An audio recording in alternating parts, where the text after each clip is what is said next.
भोपळा आहे, ह्याच्या आपण उपासासाठी खीर करणार आहे.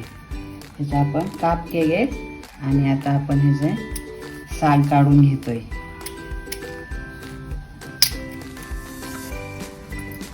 अशा पद्धतीने आपण ह्याचे भोपळ्याचे तुकडे करून घेतोय.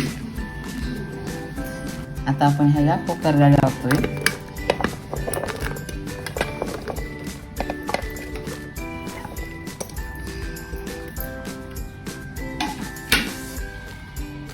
हा भोपळा शिजेल एवढ्या प्रमाणात त्याच्यात पाणी घालायचं. मऊ छान शिजवून घ्यायचा. आता तो 7-8 शिट्ट्यात शिजवून घ्यायचा.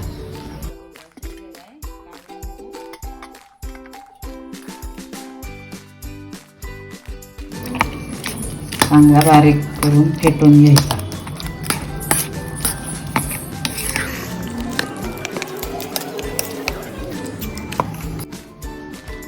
आपण कोमट दुधात मिक्स करू.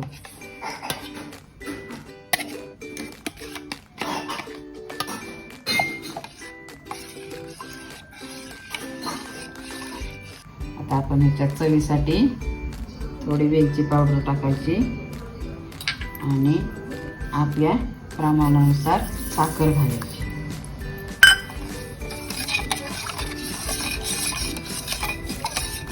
आणि असं तुपाची धार घालायची वरून थोडी. ही झाली आपल्या उपासाच्या भोपळ्याची खीर, म्हणजे काशीफळ भोपळ्याची खीर. ही आपण कुठल्याही उपासाला कधीही करू शकता. आणि तुपाची धार ज्याला हवी त्यांनी घ्यायची.